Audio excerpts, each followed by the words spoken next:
Good morning, and welcome to the final webinar in Being's weekly series for Mental Health Month, where today we'll be exploring the theme of reclaiming our rights through consumer research. For those who haven't met me, I'm Omer, and I'm your MC, and I'm coming to you today from the land of the Wongal people of the Eora Nation. So I pay my respects to elders past, present, and emerging as a traditional custodian owners of this land.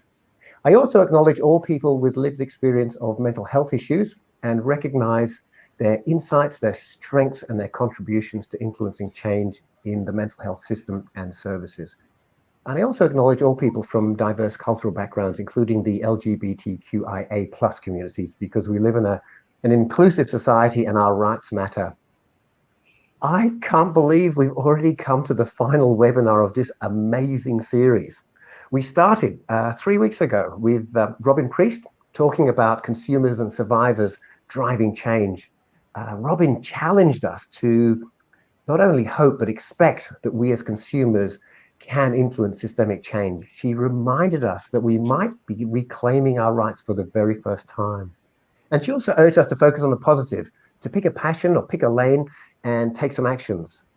In the second webinar, we spoke to Butch Young, Peter Schmidtgen, and Anne Francis on advocacy and why it's so important for consumers to be involved in system reform. And then last week, we spoke with Andrew Pariachi, Linda Lee, and Ben Bryan on the power of peer work in upholding human rights. We spoke about dignity, we spoke about convergence, vulnerability, and so much more. And people shared their stories and connected, profoundly. And what a privilege it's been for me to be included in this. But I want to be present. We've got one more to go. And this week, we'll be exploring the role of consumer research to reclaim our rights. And what role can consumer research play when it comes to human rights? Our panelists will discuss some of the current trends and also how consumer research can influence change from a rights-based perspective. And we'll even look at how consumer research might even create the perfect mental health system. And I think we all know how much the system needs to change. If you agree with that statement, why don't you pop in an I agree or a yes or a statement into the live chat, because these webinars are for you. We would love to engage with you. We can't see you face to face. We can't hear you, but we can certainly chat with you. So put your comments in the chat. We also want your questions for our panelists on the topic of consumer research. So put them in the live chat, and we'll get through as many as we can today. And if we can't, we'll answer them in a different way. So should we get started? We have a brilliant panel lined up to discuss claiming our rights through consumer research. So let me introduce our three panelists for today. We have Bani Adam. Bani is a researcher who openly identifies as a consumer of mental health services. He's worked on research projects with the Uni New South Wales and the Mental Health Commission. He's currently with New South Wales Health and the Central and Eastern Sydney PHN. He's also undertaking a PhD in ethics and mental health clinical practices. So a pretty busy guy. Anyway, welcome, Bani. So give him some virtual applause, yeah? Good to see you, my friend. Michelle Banfield. Michelle is an associate professor and head of lived experience research at the ANU Centre for Mental Health Research. She's also the lived experience lead investigator for ALIVE. That's the National Mental Health Research Translation Centre. So she takes a program of work, so she leads a program of work that takes a health systems approach to evidence for effective mental health service provision. And as a mental health consumer, her research has a strong engagement and translational focus. So that's research in collaboration with other consumers, carers, and stakeholders to develop effective mental health services and policy reform. So welcome, Michelle. Keep that virtual applause going for Michelle. And we also have Dr. Yeah, exactly. We also have Dr. Grenville Rose. So Gren is a senior evaluation and research coordinator who's been conducting research across the commercial, academic, and NGO sectors since 1992. He's been involved in mental health for 14 years. He's also involved in the Lived Experience Speakers Program at Hepatitis New South Wales and is the current chair of the Consumer-Led Research Network. He's focused on the role of people with lived experience in healthcare in general and mental health or alcohol and other drug support in particular. Now, although much of it's a distant memory, Gren identifies as someone with lived experience of hepatitis C, problematic substance abuse, including injecting drug use and mental health issues. So welcome, Gren. Good to see you all. So thank you so much for your time. I'm so excited to chat with you.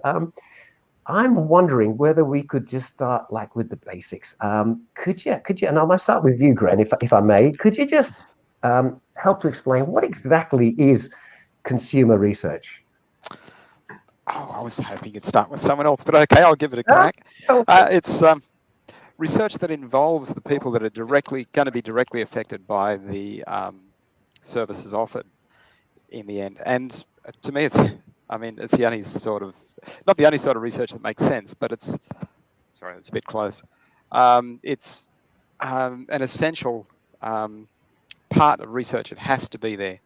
There is no other option in a way. If it's in developing this, I was thinking of the phrase "nothing about us without us," and that pretty much says it. It's got to be in there. The people that are going to be affected by what happens should be directing how we find out better ways of doing things. And as you said, there's got to be a better way.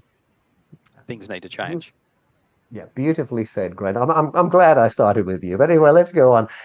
Bani, do you want to jump in on this and just generally also kind of your thoughts on what consumer research is? And I know, like, I'd love to know a little bit more about the difference between being a researcher with a consumer lens as opposed to a consumer researcher. So, Bani, do you want to jump in and give us your thoughts on this one?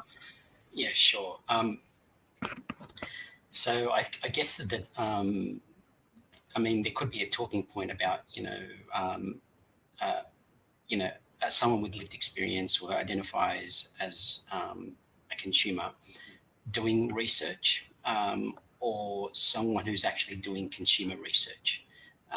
So I think there's a slight difference in that. For example, my studies at the moment, I wouldn't say it's consumer research. I would say it's research, but the person who's doing the research has lived experience. So he's looking at things through the lens of lived experience. Whereas I think consumer research is slightly different because it means that there are adjustments to the way research is done. There are particular and specific ways in how the process unfolds.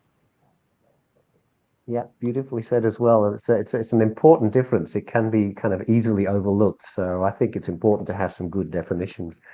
Michelle, can I ask you to jump in with your thoughts on that? And I was really very interested to read about your translational focus in that. So yeah, if you could help sort of extrapolate a little bit on that as well, that'd be lovely. So Michelle, your thoughts on consumer research?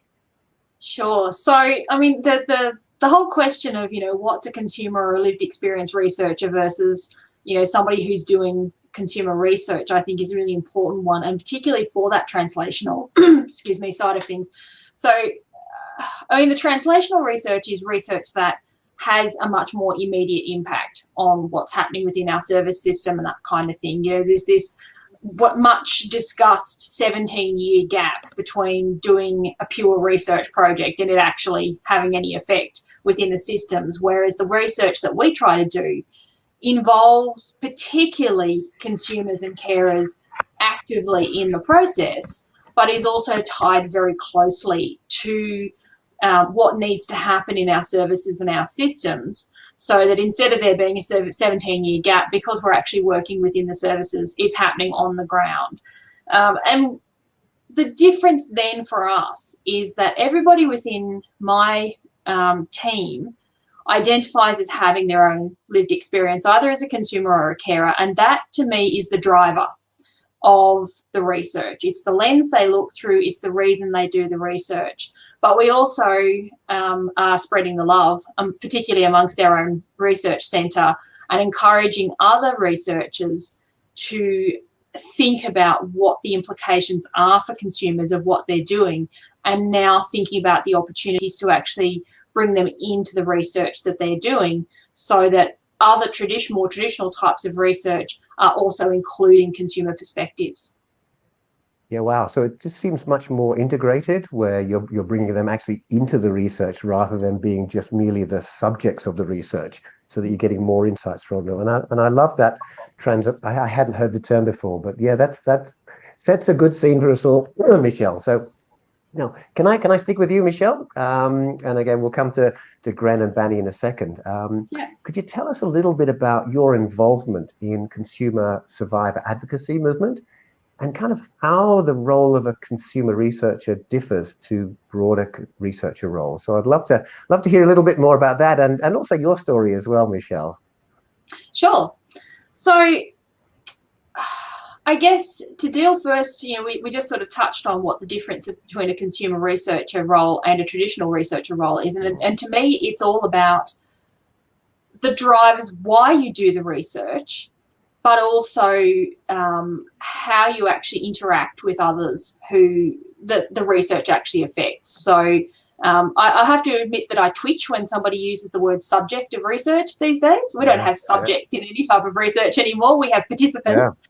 But, consumer research is actually going much more beyond just participants in research. It's about bringing people who have that experiential knowledge into the research process. So helping us decide what is it we're going to research, how is it that we're going to go about it, helping us with connecting with the communities. And that's where the advocacy side comes into it as well. So having really good connections with the consumer movement and with organisations that might have a lot of people who traditionally might not have good connections with research and good opportunities to actually take this active part.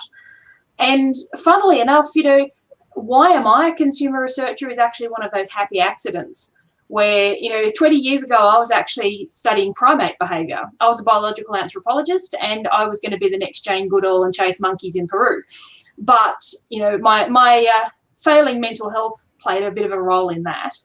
And after sort of 4 years of trying to get my mental health back on track, a research assistant position came up at the Centre for Mental Health Research at the Australian National University, which happened to have this thing called a consumer research unit that valued the expertise of people who had experienced mental health problems and said, this is a good qualification for the job. And, here I am almost 20 years later.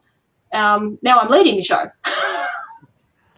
Yeah, and we're so glad you are. And it's just lovely to see how this has moved forward so much recently. And I love what you're saying about participants, and I completely align with you. In fact, I think in other areas of the not-for-profit world, we're moving much more away from sort of a top-down approach to an inclusive approach, an assets-based community development, bringing the people that are involved into it. So it is wonderful to see research moving in that direction. So this is really exciting stuff. So thank you for all your work. Gren, can I bring you in on this as well, to hear a little bit about your story and how you got involved with the movement, and also again your thoughts on research, the two different aspects, consumer researcher versus broader different roles. Okay, yeah, I mean, listening to Michelle's background, it's a bit like recovery, isn't it? It's as they say, non-linear. So you don't necessarily know the path you're going on, and you don't know where it's going to take you, and it probably won't be a direct highway, but as long as you have a bit of a clear direction, or at least curiosity about where you're going, then you might be able to get to somewhere that suits you, that's meaningful. So my background, I came out of the squatting community in inner Sydney in the late 70s, and decided to change paths. And part of that, I went back to university after a spectacularly failed attempt first off, and wound up staying there a long time, coming out with a PhD in food science of all things after doing an undergraduate in psychology. And then that's an applied area. Speaking of direct translation, I then worked in the food industry, and this is just something that's came up. So at the end of, I did a 4-year degree, honours in psychology, and no one was going to give me a scholarship to do a PhD until I discovered one in sensory science, which was in the food science faculty. They wanted a psychologist in there. And so I did that. There was an opportunity that came up.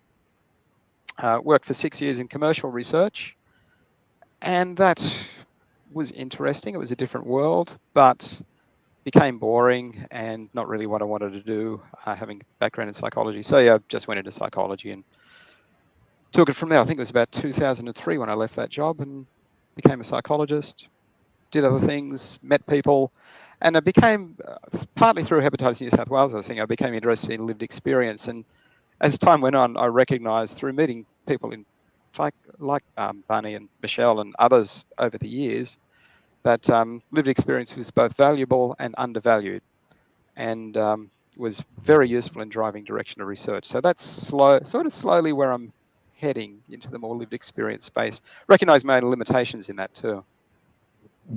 Yeah, I love what you said about that lived experience being valuable and undervalued, and it's so good that it's being brought into such an important area, and that's especially in terms of fighting for change and systemic change. Evidence is so important. So it sounds like you've got a really good way of getting integration in this and putting some insights forward. So yeah, this is really interesting. Bani, do you want to kind of jump in with your thoughts in terms of your story, how you got involved, and again maybe expand on your thoughts about consumer researcher versus broader roles? Yeah, I think like Michelle and possibly Gren, I fell into consumer research. I only got involved in the consumer advocacy space several years ago, but I had completed an honours in humanities and social sciences as a mature age student. So I knew, and that's basically not applied like Gren. It's more about reading and writing papers. So it kind of developed the skills of research. So when I came into the space in the consumer advocacy movement, consumer research just seemed like a logical fit because I was familiar with research, and that was an interest for me because it means I can just stay at home or stay behind a screen, don't have to meet anyone, don't have to be don't have to mix too much with people. So I guess that was a logical thing for me. I worked a little bit with different organizations on small projects and on large projects.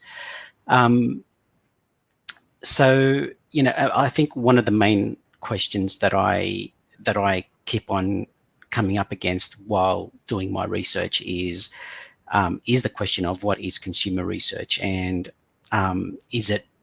is because I identify as a consumer or person with lived experience, does that make my research, classify it as a consumer research or a lived experience research, or is it about the process, including the methods and the methodology that you include in the research? So we've spoken a little bit about including the people that the researcher is studying, including having inclusion and participatory kind of methods. But I want to go a little bit a step further by saying, are there methods that classify a piece of research as consumer research? So, for example, co-design, which is something that is becoming a little bit more popular, can that be considered a method, a way of doing the research, which would then classify the research project as a consumer or inclusive research? It sounds like you're all coming to this from kind of different perspectives, which makes it really interesting for a conversation going forward. Okay, let's get into the crux of this one, yeah. Bani, let's stay with you. Where do you see human rights fitting into consumer research? The first thing that comes to mind when I get asked those sorts of questions is the process of research. So using these, idealistic words like participation and inclusion and engagement, I think that is generally where I first go to. So how do you include people?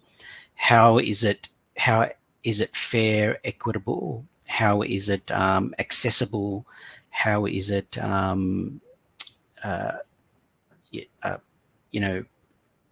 just? How do you include people in a just manner? And I think a large part of that, and maybe someone else can talk to it, it's about where are the decisions, who's making the decisions, and where are the decisions being made? Yeah, beautifully said, beautifully said. And it's so right. We're talking about it being fair, being equitable, being accessible, being just. Absolutely, such strong things. Gren, I can see you smiling. You Oh want to yeah, add to yeah, that yeah. one? Yeah, come on. No, Yeah. absolutely, absolutely. Um, yeah, and I was thinking, I mean, how do you get there? Yeah, be where the decisions are Yeah. being made. Be part of the process at every single point. Again, it's the only thing that makes sense in the real world. And what I was thinking, how do you do that? Of course, what have I've written myself a little note here? Something like be involved, be engaged, be persistent, and be curious. They're my the three things I came up with when I was thinking about this. And that's a recognition that this isn't going to happen overnight. Hopefully, the 17-year thing is an overestimate, but yeah, it's a matter. It's realizing that things aren't going to change quickly. Again, back to mental health recovery. It's something that takes time to happen, and it's just don't get put off by things not happening straight away. It's a matter of keeping on pressing, because this is a change that we all need, and that researchers need, even if they don't know it yet. Yeah, cool. Now we're going to get on to kind of the how, right? Because this is so important, because we can talk the talk, but it's the how and what we do. So we're going to get onto that shortly. I want to kind of stay with you a little bit more, Gren, if I may, just about how you get the fundamentals of human rights fitting into consumer research. We'll talk about the hows and the what we need to do, but again, talk me through again a little bit more about some of those areas. I think that Bani mentioned, the fair, equitable. How do you link those human rights into the research itself? Yeah, I did sort of skip that one, didn't I? I do. Human rights is such a broad term. Yeah. And again, I mentioned the phrase before. I'm sounding like an advocate, aren't I? Nothing about us without us. And that's the right. That's where the rights come in, because people are being affected by what's happening and aren't being involved in the process of deciding what happens. And I thought of this the other night. So thinking of history and the broader sweep of societies and all that, if you look at Afghanistan at the moment, for example, I was listening to a program on that, and the division between Afghanistan and Pakistan was created without consulting the Afghanis or the Pakistanis, for that matter. The Brits did it. And Israel and Palestine is another good example, looking at the broader sweep. And they're not working out. It creates problems if you don't involve the people that are affected by the decision. Same things happen in mental health. There's systems there that aren't supportive. I think I heard Flick Gray say recently, you don't go into hospital to be cured, you go into hospital to not die. And it shouldn't be like that. We should go into places like that and feel supported and have our rights recognised. And I think research can play a big part in that, done well. Yeah. Yeah, you're absolutely right, and I think you make those comparisons with history and geography, and we seem to not learn our lessons. We'll get onto that at a later stage. Totally do. I love what you said about the people that are being affected, not being included. It's such a contrary view that is just so unhelpful. So I'm just really interested to explore a little bit more. Michelle, can you give us your thoughts on that link, that research, in terms of human rights? And I think, as we always say, sometimes the times we most need them is the times that they are most threatened. And I would love to just can you make that link with consumer research again for us, so we can really help everyone understand how powerful this is as a tool for advocacy and change. Yeah, as I was listening to Bani and Gren talk, I was sort of thinking, I tend to think of a lot of things through an ethics lens at the moment, because I'm a chair of a science and medical ethics committee, and I see a lot of interesting things. Most people are pretty good with them, but, we've had some challenges in recent years, even being able to do research with particular populations, because there was this very blunt treatment of vulnerability for people who experience mental health problems, particularly serious mental health problems. Wow. And so it was extraordinarily difficult for us to actually do any type of research. And I think one of the things that I see as the power in lived experience research is, number one, it's very difficult for an ethics committee to say that somebody with serious mental illness is vulnerable when the researcher sitting in front of them has the disorder that is under investigation. And I have had that conversation with ethics committees before, where they tried to tell me that people with bipolar disorder didn't have the insight to participate. And I said, so you're telling me I don't have the insight for my own research?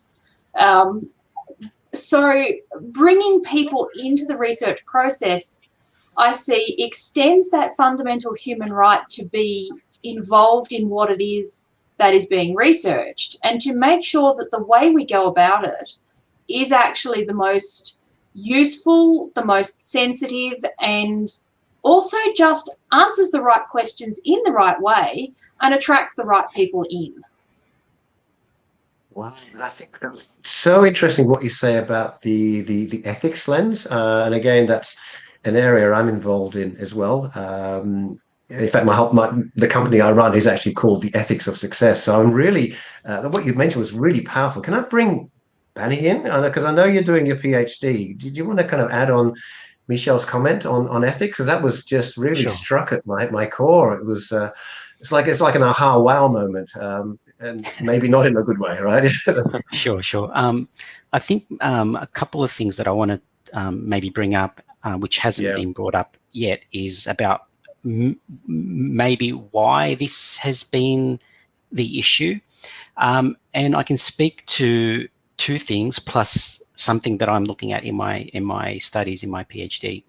One is, what is considered an expert in the research field, or who's considered an expert, and also what classifies it, what does it mean to have evidence.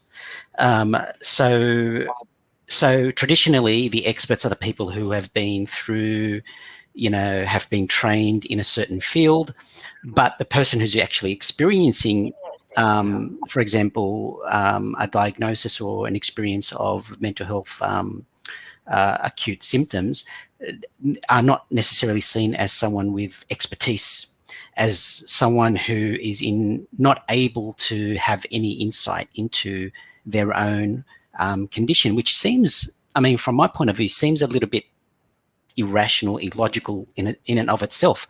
And ironically, the reason why they think that is because they would think that people experience acute mental health issues were irrational and incapable and unable to think for themselves. So we need to do the thinking for them. So I think the issue on expertise, what it means to be an expert in a field. So, and you can kind of say that, obviously, being a diplomat, we probably need, or being a little bit more diplomatic, we probably need both. So someone who's trained in the technical, in the technical aspects of a subject matter, and someone who's actually experiencing, knows the kind of the nuances, knows the finer details, and both, I think, will enrich will enrich the evidence. So now coming on to evidence, what is classified as evidence? Traditionally, evidence is usually done through a technical process. So randomized control trials, observation, and, kind of they're basically within the health fields, particularly randomized control trials, is probably the kind of the gold standard in how research is done. More so now, as particularly from my point of view, what do practitioners, what do they experience in their daily interactions with people who they work with? What do people themselves feel about, and what do they say about the experiences that they have going through a treatment intervention or going through a program?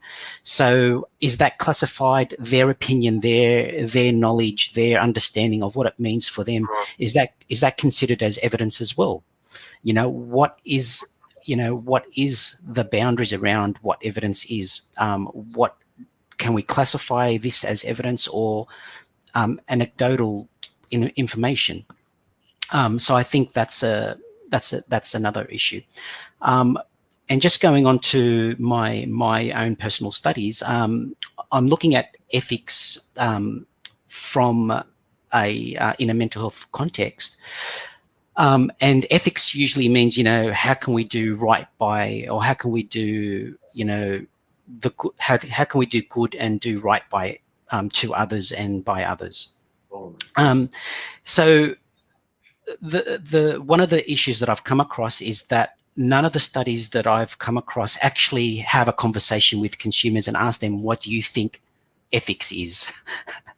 It's all done from a professional, technical perspective. So you'll have professionals and academics and theorists coming up with, this is ethical and this is not ethical, and this is a trait and this is not a trait, and we should be doing that. But there are hardly any discussions that occur with the actual participants saying, what do you think is ethical?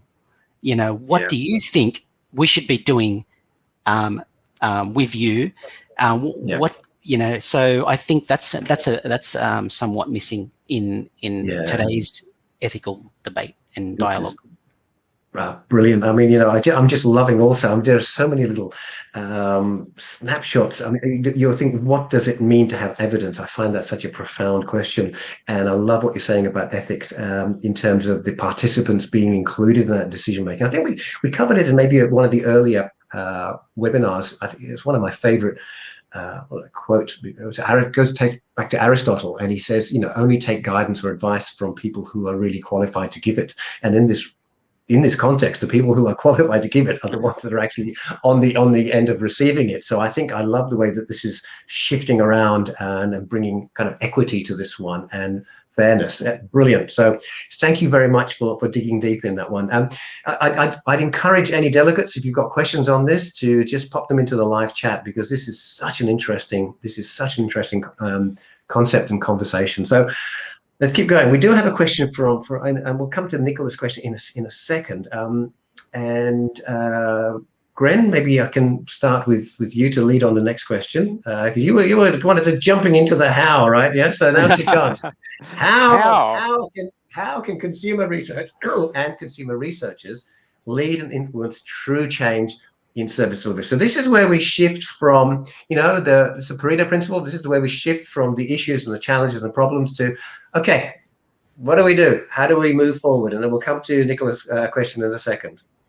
Okay. Yeah, I was impressed by Michelle's pathway. I took a sort of conventional-ish pathway into the whole thing, and then sort of drifted to where I am now rather happily. But yeah, well, both of us, in a way, took the opportunity that was there in the research assistant, and then you sort of build from there. And I was also thinking I was trying to think of like practical things that people could do who want to get involved in research. And there's a lot of you do an honours degree, you do a PhD. That's not for everyone, and I don't think entirely necessary for research either.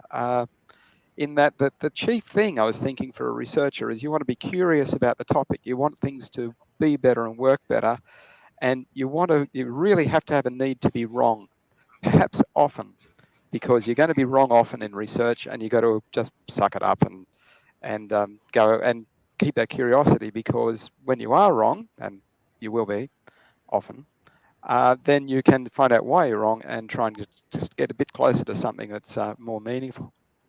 So it's keeping that curiosity. Go back to what I said before: be involved, be engaged, be persistent, and even just contacting researchers, I think, is a practical thing to do, because in a way we're in this area because these are things we like doing. So this is interesting to us, and it may not be interesting to a lot of other people. So if you contact someone in a research facility, research center, and you're curious about what they're doing, and well, generally researchers are happy to be contacted, because just someone interested in what we're interested in is exciting. We're a poor lonely crowd often, he says.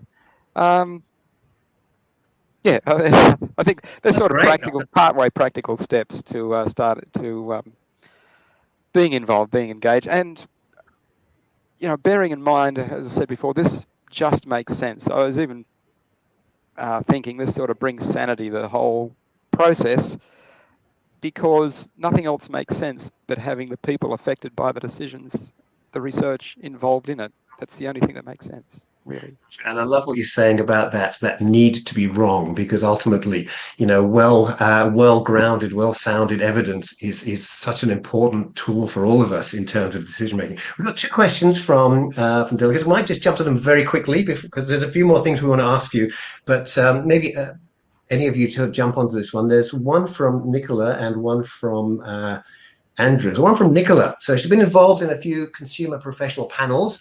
How do you put a foot forward to be more involved in the lived experience field? Now, who wants to grab this one? I can see you nodding. Come on. Go, Michelle. Michelle. So, look, we try to make as many opportunities as possible for people to get involved in research who have an interest in it. And I would completely agree with Gren. You don't have to go the really academic route.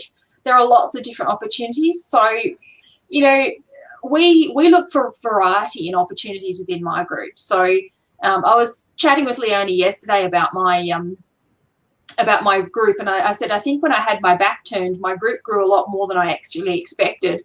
And we now have close to 20 people in what I'm calling my little lived experience empire, who are doing lived experience research. And the majority of them are people who are consumer or carer researchers. But some are also those who have an interest in pursuing lived experience perspectives, but might come from an ally sort of perspective. Now, all of those present different opportunities for others to get involved. So there's quite frequently advisory groups, steering committees, or sort of reference groups associated, which is a good way of dipping your toe in the research water and finding out, do you like the really rigid academic world or not? We try to do things like research assistant positions where people can come and learn from us about what research is and see whether they want to actually go in that kind of direction. A lot of my group are PhD students, so these are people who have that real passion for an idea and come to me and say, I want to really research X. Will you supervise me and mentor me in doing that? And I love it when that happens. And then you can scale it right up to what is our most ambitious project at the moment, where we've just been funded through Suicide Prevention Australia for a project called Co-Creating Safe Spaces. And this has so many layers of that co in it that it's a bit ridiculous, because the safe spaces themselves are these new co-designed non-clinical alternatives to the emergency department for people experiencing suicidal crisis or emotional distress. So there's co at that kind of the service level. Then what we are doing is working in partnership with the people who are implementing the safe spaces and others with lived experience to evaluate it. The investigators on the project, the vast majority of them identify as having a lived experience themselves, and then we are bringing other people who are interested in working with us as lived experience researchers into that whole process. And part of the whole thing is actually evaluating what happens when you do that. So I would say there's lots of chances there. And I agree with Gren, get in contact with researchers who are doing this. We're not necessarily right out there in public, although I think maybe I am now. But, we're often off doing our thing rather than being front and centre in the newspapers, on the television, etc., shouting about what we do. But we do love it when people come to us and say, I've got a real interest in this. Can you tell me a bit about it? Can I get involved? Brilliant. Well said. Now we have a comment from Andrew Love, and maybe Bani or Gren, you might want to jump on this one. And what I like about this comment is that it brings in the wisdom of the crowd, the wisdom in the room, or the wisdom in the webinar room, because everyone is actually helping on this one. So I think it's just kind of bringing the pendulum back. So Andrew's saying, is it an overly sweeping statement to say that people with lived experience are the only experts? One of you, can you jump on that very quickly? Yes and no. Like all things academic. I think it depends on, again, so that statement could be a statement, and I'm looking at this from a research perspective. So that statement could be a statement of truth, which can be an objective statement or a subjective statement. So some people who look at knowledge as objective may say, yes, that's true. And some people who look at knowledge as subjective will say, no, that's not true, because it's subjective to you only. So I thought I'd answer it that way, just to spice up the conversation. But obviously, for a lot of people, you know, and it goes back to the previous point about what classifies as, you know, what do we mean by expert? So, and that's something which you know, needs to be discussed when talking about a statement like that. I think it's the perfect answer, because it brings us back to the context, brings us back to, is this through the lens of research? And it comes to, it depends is often, you know, the right answer to many things. But this is about sparking conversation. This is about igniting new ideas. It's about moving things forward. So thank you for the great question. Thank you for a great response. Let's keep moving. Michelle, can I come back to you on the next one? Can you give us an example of how you've been able to drive change as a consumer researcher? Sure. I like to say that I consider one of my greatest triumphs is actually getting traditional researchers, first of all, to understand that qualitative research has a place in most projects and that numbers actually can't tell you everything. And then from there, shifting those same people into the space to understand that not only do you need that qualitative knowledge, you need experiential knowledge, and that people with lived experience are the ones that can tell you why things are happening. So you can observe plenty through numbers about what is happening, but if you want to know why, you have to talk to people. And the people who are going to tell you the most are exactly as Bani was just saying. They are the people who have that kind of knowledge, that expertise. So I consider one of my greatest triumphs is actually shifting what I call turning of the Titanic in research, where when I first entered it, 17 years ago, consumer research was that thing over there that, you know, other people did. And so long as you didn't bother the main researchers, that was fine. You could do that. But now we've moved into a space where people are seeking out lived experience researchers and saying, we understand that this is an important perspective that is currently missing from our research. And this year that has actually shifted into the clinical trials of psychoactive drugs and novel drug trials, where they're saying, actually, our research isn't complete unless we have consumer perspectives in it. In here, from a utopian perspective, what would systems ultimately look like if we were in a perfect world? What needs to happen to bring about this change? Was that directed to me? You're on mute. Yeah. Yep, looks like me. Okay. If you want to catch it, that's great. If you want to pass it on, that's also good. Just looking at the running sheet. Well, I'm going to slightly disagree with Michelle, and then I'll agree again about the opportunities, the pathways. I think there are opportunities out there for people with lived experience, consumer researchers, to become involved, for people that want to become involved.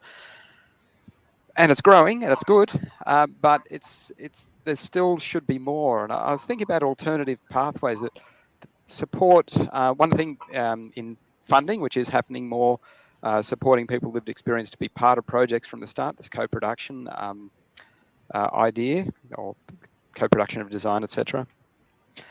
But also other pathways besides doing the honours degree, besides doing the PhD, to support people to come into research, to make that an explicit part of what's happening in universities or other research places. So there's more pathways and more opportunities to become involved. Again, there are technicalities to be learned, and Bani was talking about levels of or different types of evidence before. There's levels of evidence, and not all these things that are high levels of evidence fit mental health area, especially in service delivery. It just doesn't work. And there's some, we don't have time today, I guess, but there's some famously bad examples like the Cochrane collaboration really missing the point, where they've been so strict with their randomized controlled trial analyses that they just miss the whole point of the research or the area. So yeah, I'd like to see alternative pathways to support people into research, and I'd like to see more opportunities beyond what's happening now. Well, thank you so much. Yeah, Bani, can I bring you in just from Utopia? Sure, sure. What the systems look like? Yeah, and also I also want to know: are we saying that consumer research can create the perfect mental health system? I want to go a few steps further than what has just been mentioned, because we are talking about utopia. So I think, all things being equal, no labels, consumer research, there's no difference between a consumer researcher and a traditional researcher. That the way things are being done is done in a fair, equitable, accessible, inclusive manner. That, the ideals that we all ascribe to.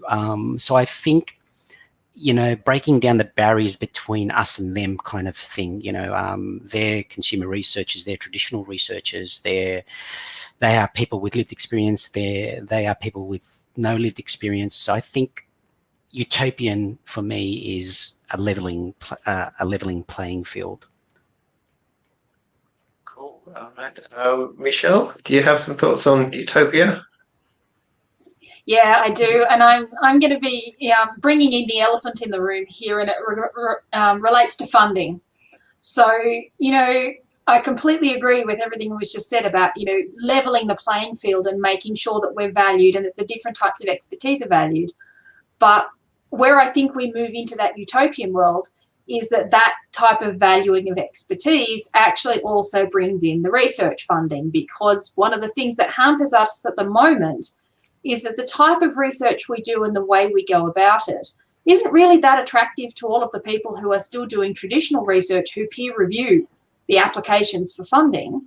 And so in an ideal world, I would see that we have plenty of people who value lots of different types of expertise in actually reviewing those applications for funding, and that perhaps you don't get the funding if you don't have good lived experience, expertise in your projects. I completely agree with you that we should always bring the elephant into the room, because it's there, right? Yes, so it's kind of hard to ignore if he's kind of waiting outside. So bring it into the room. We've got a much better opportunity to have sensible, productive discussions about what to do about it. So thank you for that. This is so interesting. And that was a big elephant. It's a big one, wasn't it, right? Yeah, but they usually are, Grenville, right? So. Oh, that was bigger than your average elephant. Oh, okay, yeah, fair point. Yeah, you brought in a really big elephant there, Michelle. Well done, you, right? Yeah. Now we've got a few. I want to touch on some final advice you might want to give people. We've got a few questions after this, but we've touched on it a little bit. But could you have what final advice would you give to someone who is interested in becoming a consumer researcher? What skills and training do they require? I know we sort of touched on it a little bit. Is there a final comment you'd all like to? Now, Gren, I don't know whether you're smiling yes or nodding no. Which one do you? I just smile anyway. And it's very endearing. Yeah, it's good. Go on. Yeah. What advice? Well, no, I probably have. Sorry, have covered that, and now I'm confusing. We just covered it. Well. It's all good, and sometimes we just move on. It's all good. Well, that's why these conversations. Be curious and be persistent. You have said that. Yeah, that's right. Yeah, I love that. It's a really good mantra. Bani? And remote, and the elephant's got to happen. That's part of the persistence. Right. I think I'd add that, just take a look at your own, what you want to, research can be a isolating work environment. So if you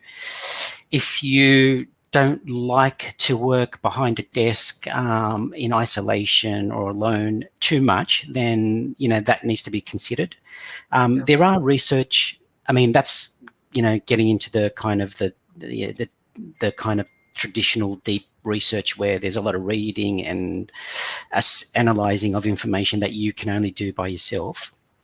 I think there are other research phases such as consultation, where you meet, where you go and consult with community groups, or where you actually do the kind of the interviews. They're a bit more interactive, so maybe that's a phase of the research that you're more interested in. So look at that phase. There's an evaluation part of research. Research is such a broad topic, so there's an evaluation. So whether you like to evaluate systems and programs and see whether they're working or not, maybe that's of interest to you.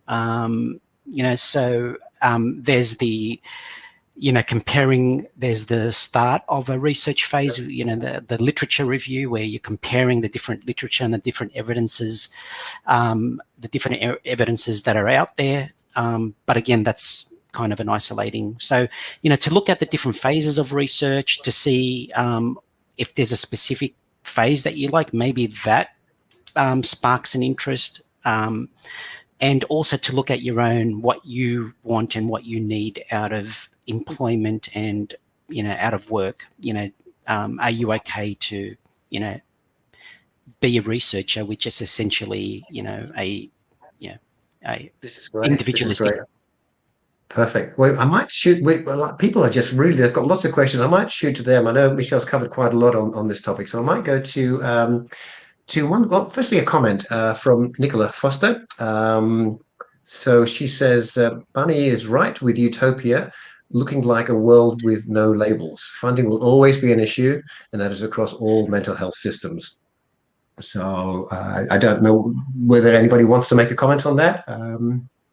Or whether it's just a statement that it is a statement that is of value. Let's move on. Rachel's got one. Rachel.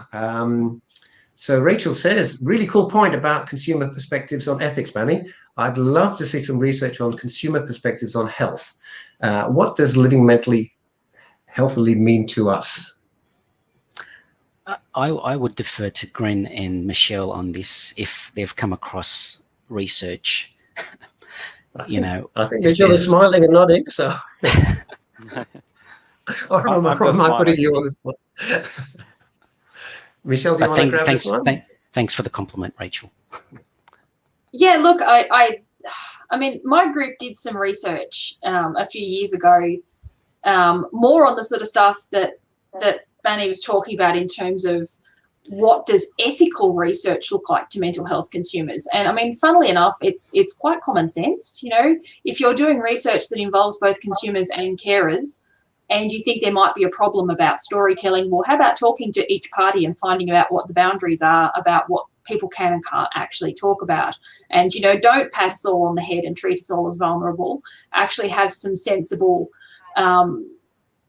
insight into, or give us credit for that kind of thing. And I think that probably extends into that question about doing research into, well, what do we think of as health? What is mentally healthy? And it's in that probably I would find the literature around the recovery space and, that whole living well kind of thing.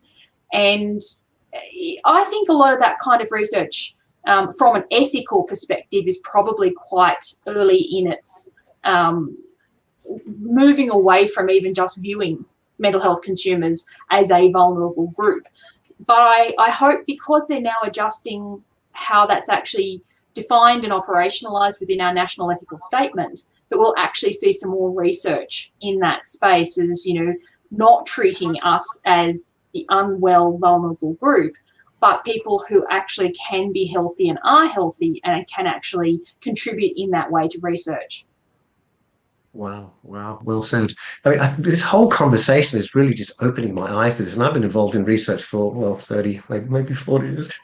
This is just so interesting. There's one question that we have, and it says, did you realize that there was any connection between consumer research and human rights when you entered this field? Did you expect to have influence on human rights? So could maybe, come on, Gren. Okay. Yeah, I'll have a crack. Why not? Yeah, it's just it's just you look expectant with the smiling. So yeah, I know. It's just a habit. Honest, I did not. As like many of us, I guess, I sort of came into this area through interest, through my background, and through curiosity, which is my word for the day, obviously. Yeah. And I became aware of, so being involved in this area and meeting the people that are involved in the area, meeting people that have been affected by mental health issues, by a whole range of what I'm going to call marginalizations, has informed me as I've gone along. So hopefully I've been driven by curiosity and I've learned stuff from people as I've gone. Yeah. That'd be my summation. It's a great driver. It's a great driver. Bani, did you realize the impact that this was going to have when you got involved in terms of human rights? No, not directly. Obviously coming into the consumer space as a consumer advocate, quote unquote, bubbling underneath is human rights, but it's not explicitly stated until you actually really look into it and really find out what this is all about. So on the surface, it's about change, and it's about improving people's the way they are being treated, but it's not until you kind of look at the underpinning ideology and theories and all that where you kind of start to realize it's about human rights and it's about all those sorts of things. Beautiful. Michelle, last word to you on this topic. Yeah, look, a bit the same. Not consciously, I would have to say that obviously there's always been that thing bubbling under the surface, and we quote conventions and this sort of thing, but I tend to describe myself as allergic to theory, and allergic to those kind of very philosophical and ideological discussions. And so really, until we actually put together the topic for today's discussion and we thought about it, I hadn't really consciously been aware of the human rights connection that actually underpins everything that we do. Yeah, and it's been such a learning curve for me as well. And you've kind of all unraveled this, and you've dug deep into the topic, and I think it made me realize just how important this is. So, so I just want to thank all of you for an amazing conversation. So, thank you, Michelle. Thank you, Gren. Thank you, Bani. It's been just so enlightening. But also, thank you to our wonderful audience, our delegates. As you know, this series began when we were all in lockdown, and so hopefully we'll be able to see you face to face at some point. I also want to say thank you to Being. I mean, what an amazing series this has been. Huge thanks to Being for creating it. Huge thanks to Leonie and Irene for inviting me to be part of it. I really feel connected to your work, and it's a real privilege for me to be involved. So thank you for that. Now, if you want to catch up on the previous webinars in the Reclaiming Our Rights series, you can head to being.theair.works, or you can just search Being Mental Health Consumers on YouTube to get access to those recordings. And for more information on Being, go to being.org.au. But as always, we want to leave you with one final call to action, and that's one of hope.